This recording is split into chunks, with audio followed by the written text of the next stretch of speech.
Very good evening to all of you, ladies and gentlemen. You are all by now familiar with the brutality and the dastardly manner in which 26 innocent lives were prematurely terminated at Pahalgam on the 22nd of April.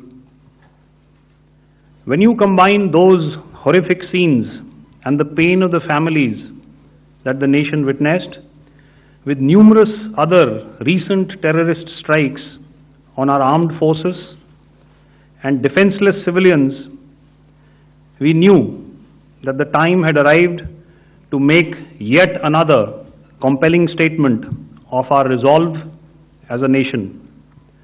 Operation Sindoor was conceptualized with a clear military aim to punish the perpetrators and planners of terror and to destroy their terror infrastructure. What I do not state here, of course, is the often stated determination of India and its intolerance to terror. It set into motion a very diligent and microscopic scarring of the terror landscape across the borders and the identification of terror camps and training sites. The locations that emerged were numerous, but as we deliberated more, we realized that some of these terror hubs were now bereft of any presence and had preemptively been vacated, fearing retribution from us. There was also a term of reference and our own binding, self-imposed restriction to target only terrorists and thus prevent collateral damage. There were 9 camps that you are now all familiar with, which were confirmed by our various intelligence agencies to be inhabited.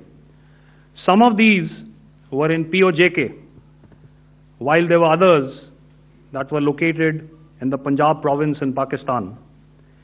Nefarious places such as Muridke, the hub center of the Lashkar-e-Taiba, has over the years bred infamous characters such as Ajmal Kasab and the likes of David Headley.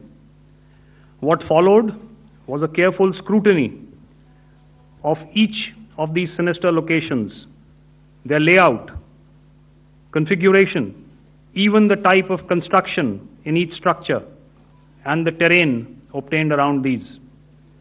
This was with an obvious intent to deduce and identify the exact vector that was required for their neutralization, as also the eyes in the sky that we would send up to ensure that we brought back evidence that we had indeed targeted what we set out to.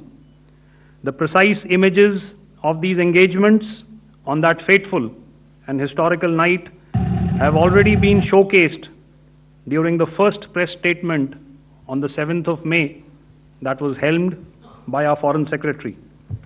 I have no doubt in my mind that we achieved total surprise, and those strikes across those 9 terror hubs left more than 100 terrorists killed, including high-value targets such as Yusuf Azhar, Abdul Malik Rauf, and Mudassir Ahmed that were involved in the hijack of IC-814 and the Pulwama blast.